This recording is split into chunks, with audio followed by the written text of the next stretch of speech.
प्यारे बच्चों, छठवीं कक्षा के गणित के तीसरे चैप्टर संख्याओं के साथ खेलना के 8वें लेक्चर में आपका स्वागत है। 7वें भाग में हम लोगों ने प्रश्नावली 3.3 के पहले सवाल के सभी पार्ट्स को हल कर लिए थे और आज के इस भाग में प्रश्नावली 3.3 के दूसरे क्वेश्चन से सॉल्व करना प्रारंभ करेंगे। तो चलिए प्रश्नावली पर हम लोग चलते हैं। तो प्रश्नावली 3.3 का दूसरा सवाल है कि विभाज्यता की जांच के नियमों द्वारा ज्ञात कीजिए कि निम्नलिखित में से कौन सी संख्याएं 4 से विभाज्य हैं और कौन सी 8 से विभाज्य हैं।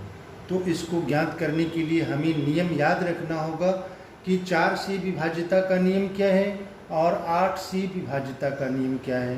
तो 4 से विभाज्यता का नियम यह है कि दहाई और इकाई के स्थान पर आने वाली संख्याओं से बनी संख्या अगर 4 से विभाजित हो जाती है तो ये पूरी संख्या 4 से विभाजित होगी, ठीक है। और 8 से विभाज्यता का नियम क्या है कि सैकड़े, दहाई और इकाई के स्थान पर आने वाली संख्या अगर 8 से विभाजित है तो वो पूरी संख्या 8 से विभाजित होगी, ठीक है। तो अब इसको लिखेंगे कैसे। यहाँ पे इसका हल, यहाँ पे 572 में इकाई व दहाई के स्थानों, इकाई व दहाई के स्थानों के अंकों से बनी संख्या के अंकों से बनी संख्या, यहाँ पे ध्यान दीजिए दहाई और इकाई 7 और 2 है तो ये 7 और 2 क्या बनेगा 72। तो ये हो गया 72, ठीक है। अब ये 72 4 से विभाज्य है। 72 में 4 से भाग दे दीजिए। 4 एकम 4, 7 में 4 गया 3, 2 4 अठे 32, ठीक है। इसका मतलब क्या हुआ कि ये 4 से विभाज्य है। तो यहाँ पे लिखेंगे कि जो 4 से विभाज्य है, 4 से विभाज्य है, ठीक है। तो इसलिए 572 4 से विभाज्य है। 572 4 से विभाज्य है, ठीक है। ये दहाई और इकाई वाली संख्या 4 से विभाज्य होगी तो ये पूरी संख्या 4 से विभाज्य होगी, ठीक है। अब इसका दूसरा पार्ट है, ये तो पहला पार्ट हो गया 4 से विभाजित होने के लिए। अब 8 से विभाज्यता का नियम लगा के हम देखें कि ये 8 से विभाजित होगा कि नहीं। तो यहाँ पे 572 में दहाई सैकड़ा दहाई और इकाई, यहाँ पे इसको यहाँ दहाई लिख दीजिएगा, दहाई और यहाँ पे इकाई, ठीक है, ताकि संख्या लिखने में आसानी होगी। तो सैकड़ा दहाई व इकाई के स्थानों के अंकों से बनी संख्या, ये पूरी 572 ही हो जाएगा। अब 572 देखिए 8 से विभाज्य है कि नहीं। तो 572 में 8 से भाग देंगे तो 8 सत्ते 56, 7 में 6 गया 1, 2 और 8 एकम 8, 12 में से 8 गया 4। तो आप यहाँ क्या देख रहे हैं कि यहाँ पे शेषफल शून्य नहीं आ रहा है। इसका मतलब कि ये 572 8 से विभाज्य नहीं है, जो 8 से विभाज्य नहीं है, तो इसलिए 572 8 से विभाज्य नहीं, ठीक है, 8 से विभाज्य नहीं है। तो ये पहला पार्ट जिस तरह से हम लगाए हैं कि 4 से विभाज्यता का नियम, फिर 8 से विभाज्यता का नियम, ठीक इसी तरह से इसके शेष पार्ट में भी हम लोग उस नियम को लगा करके और उसको बताएंगे कि 4 से और 8 से विभाज्य है कि नहीं है। प्यारे बच्चों, दूसरे सवाल का दूसरा बी वाला जो पार्ट है वो दिया हुआ है कि 7,26,352 7,26,352। आपको ये चेक करना है कि ये 4 से विभाज्य है कि नहीं और 8 से विभाज्य है कि नहीं। तो यहाँ पे देखिए पहला पार्ट 4 से विभाज्य के लिए यहाँ पे हमने आपको नियम बताया कि दहाई और इकाई के स्थान पर बने अंक अगर 4 से विभाज्य हैं तो ये पूरी संख्या 4 से विभाज्य होगी। तो इस 7,26,352 में दहाई व इकाई के स्थानों के अंकों से बनी संख्या कितनी है? 52 है। और 52 में अगर हम 4 से भाग दें तो 13 चौको 52 13 बार जाएगा, यानी कि 4 से ये विभाजित हो जाएगा। तो जब ये 52 4 से विभाजित होगा तो ये पूरी संख्या भी 4 से विभाजित हो जाएगी। अब 8 से विभाज्यता का नियम, ये सैकड़ा, दहाई और इकाई के स्थान के अंकों से बनी संख्या 352 होगी। और 352 अगर 8 से विभाज्य है, यहाँ पे देखिए 8 से भाग दीजिए, 8 चौको 32, 5 में से 2 गया 3, 2 और 8 चौको 32। अब यहाँ पे देखिए शेषफल 0 आ गया। इसका मतलब क्या हुआ कि 8 ये 352 8 से विभाज्य है। तो यहाँ हमारा आंसर भी हो जाएगा कि 7,26,352 8 से विभाज्य है। ठीक है।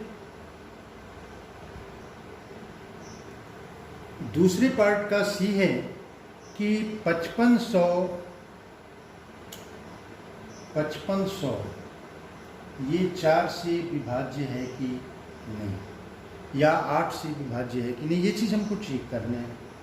तो 5500 में दहाई व इकाई के स्थान पर क्या आ रहा है? 0 आ रहा है।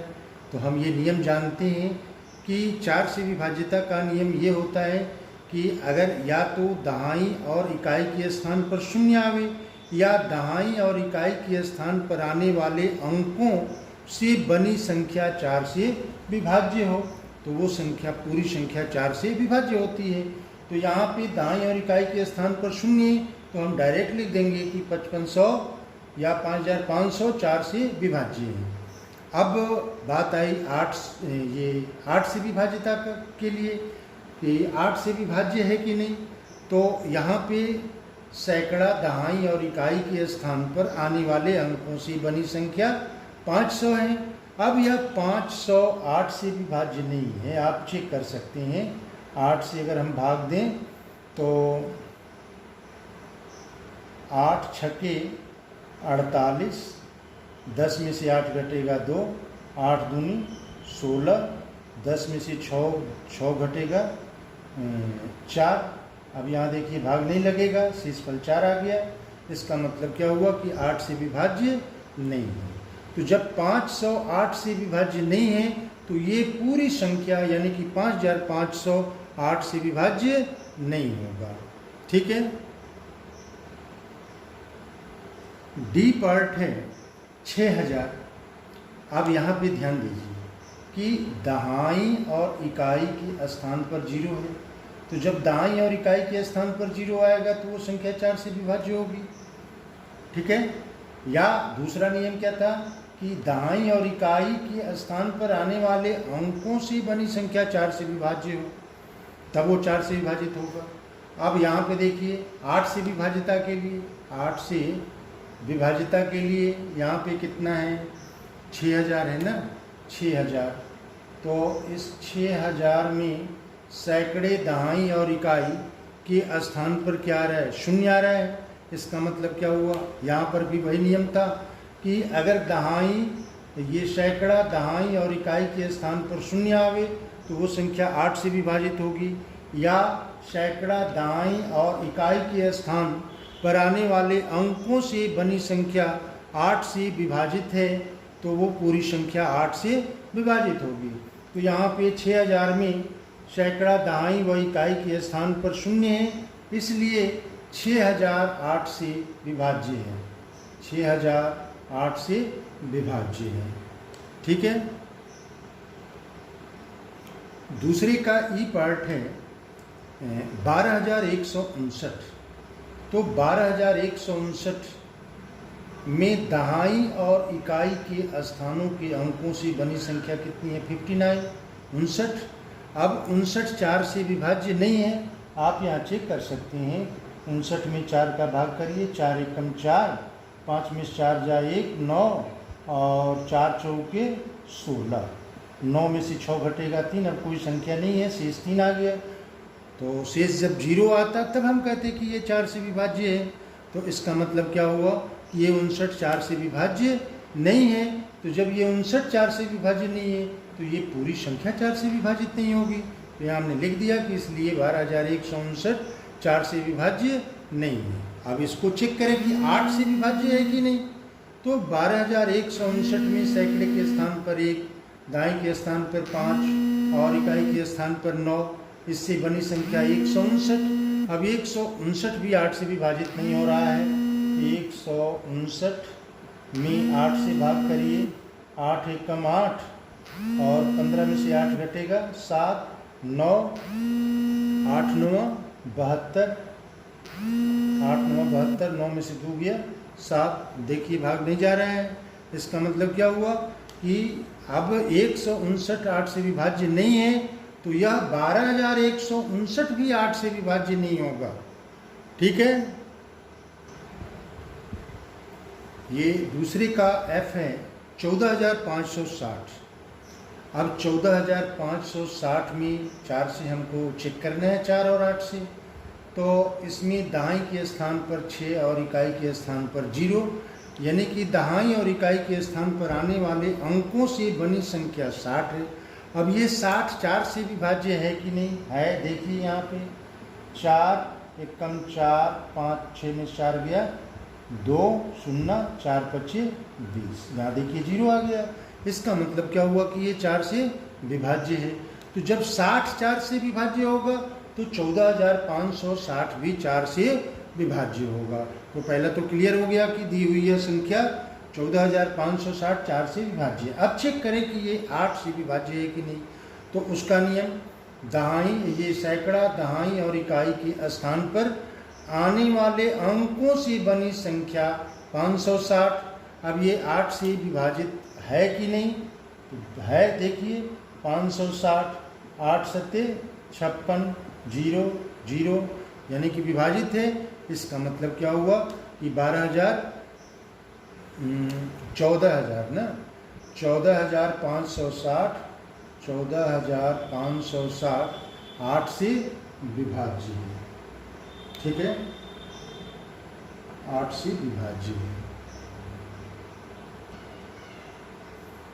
इसका जी पार्ट है कि 21084।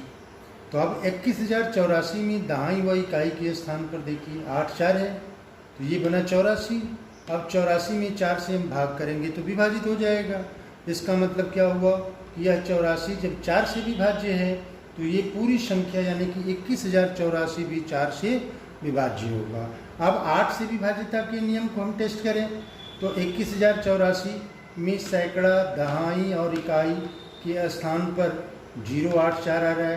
तो 084 का मतलब क्या हुआ कि ये 84 ही होगा, और 84 8 से 84 8 से विभाज्य होगा, नहीं होगा ना। 84 देखिए चेक कर लीजिए, 84 में 8 से हम भाग करें तो 8 एकम 8, 4 और फिर 0 बढ़ाएंगे। ठीक है, इसका मतलब क्या हुआ, विभाजित नहीं है, 8 से ये विभाजित नहीं होगा। तो यहाँ पे लिखेंगे कि जो 8 से विभाज्य नहीं है। तो जब ये 8 से विभाज्य नहीं होगा तो ये पूरी संख्या भी 8 से विभाज्य नहीं होगी, 8 से विभाज्य नहीं है, ये आंसर होगा। ठीक है, ये इसका दूसरे का यच है कि 3,17,95,072 ये 4 से विभाज्य है कि नहीं। अब देखिए कितना बड़ा अंक है, लेकिन जब हम नियम को लगाएंगे तो बहुत ही थोड़े में इसको तुरंत हम समझ जाएंगे कि ये 4 से विभाजित होगा कि नहीं होगा। तो यहाँ पे देखिए दहाई और इकाई के स्थान पर जो अंक है इससे कौन सा अंक बन रहा है, 72 बन रहा है।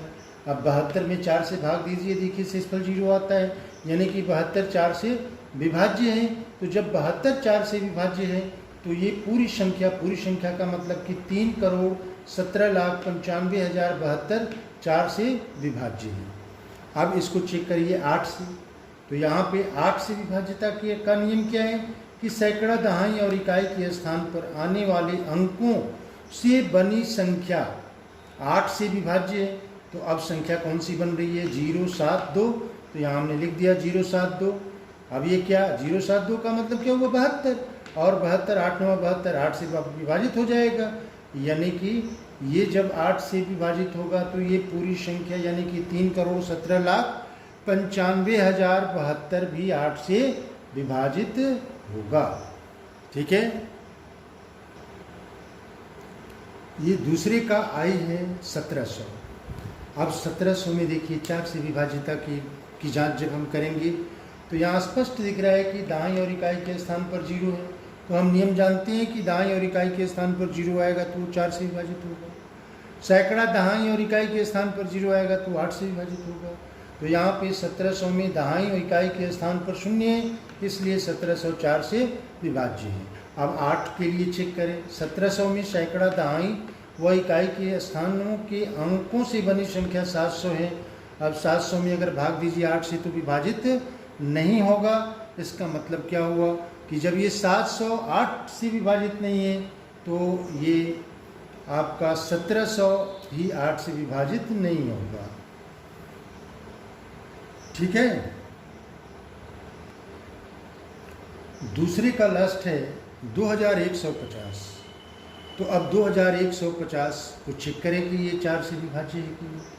तो दहाई व इकाई के स्थान पर आने वाले अंकों से बनी संख्या 50 है।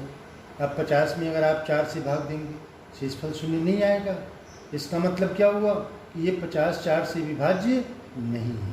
तो जब 50 4 से विभाज्य नहीं है तो 2150 भी 4 से विभाज्य नहीं होगा। तब हम लिखेंगे यहाँ कि 2150 4 से विभाज्य नहीं है। और दूसरा इसमें क्या कह रहे हैं, 8 से विभाज्य। तो 2150 में सैकड़ा, दहाई व इकाई के स्थानों के अंकों से बनी संख्या 150 है। अब 150 में भी आप 8 से भाग देख करके जांच कर सकते हैं, वो विभाजित नहीं होगा। इसका मतलब क्या हुआ कि 2150 8 से विभाज्य नहीं है। ठीक है, तो अब इतना ही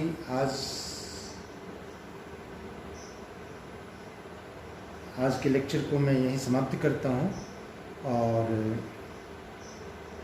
अगले सवाल को फिर अगले वीडियो में हम लोग सॉल्व करेंगे। आपको ये मेरा वीडियो कैसा लगा इसे कमेंट बॉक्स में आप लिखिएगा, और आपको किसी भी तरह की कोई दिक्कत हो तो आप कमेंट कर सकते हैं। उस समस्या का निदान मैं अगले वीडियो में कर दूंगा। कोई सवाल समझ में ना आ रहा हो, और आप लोग इस वीडियो को लाइक ज़रूर करिएगा, सब्सक्राइब करिएगा, शेयर करिएगा, ताकि अधिक से अधिक बच्चे इसका लाभ उठा सकें। Best of luck.